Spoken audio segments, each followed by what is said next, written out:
समाजी राब्तों की अहम एप्लीकेशन व्हाट्सएप ने मंगल के रोज दोपहर 12:30 बजे अचानक काम करना बंद कर दिया। इस दौरान ना पैगाम भेजे जा रहे थे और ना ही उसूल किए जा रहे थे। ग्रुप मैसेज भी उसूल नहीं हो पा रहे थे और पेमेंट सर्विसेज ने भी काम करना बंद कर दिया था।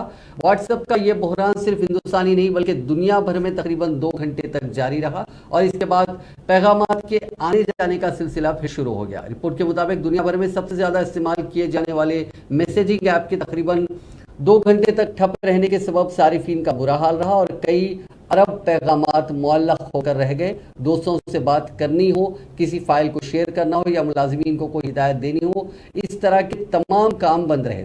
ख्याल रहे कि 10 साल कबल मुतारिफ कराई गई मोबाइल ऐप व्हाट्सएप 180 ममालिक में मकबूल है और इस पर हर रोज़ तकरीबन 100 अरब पैगामात भेजे और उसूल किए जाते हैं।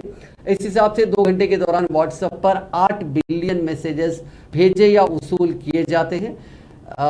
एंटी डेटा नामी ऐप के मुताबिक सारिफ कम से कम 38 मिनट हर रोज़ व्हाट्सएप पर काम करता है। हिंदुस्तान में दुनिया में सबसे ज़्यादा 39 करोड़ यूजर्स हैं। जैसे ही व्हाट्सएप सर्वर्स डाउन हुई वैसे ही ट्विटर से लेकर दीगर सोशल मीडिया प्लेटफॉर्म पर लोगों ने अपनी परेशानी बयान करनी शुरू कर दी। इसके बाद व्हाट्सएप डाउन जैसे हैशटैग ट्रेंड होने लगे। न्यूज़ एजेंसी रूटर्स के मुताबिक जब भी व्हाट्सएप, इंस्टाग्राम या फेसबुक की सर्विस डाउन होती है तो ट्विटर का इस्तेमाल आम दिनों के मुकाबले बहुत ज़्यादा किए जाने लगता है। इसके अलावा इश्तिहारात पर काम करने वाली फर्म स्टैंडर्ड मीडिया इंडेक्स ने कहा कि व्हाट्सएप के डाउन होने के सबब कंपनी को हर घंटे तकरीबन 5.45 मिलियन डॉलर $5.45 मिलियन का नुकसान होने का खदशा है। ताहम इश्तिहारात से होने वाली आमदनी ज़्यादा दिनों तक मुतासिर नहीं रहेगी।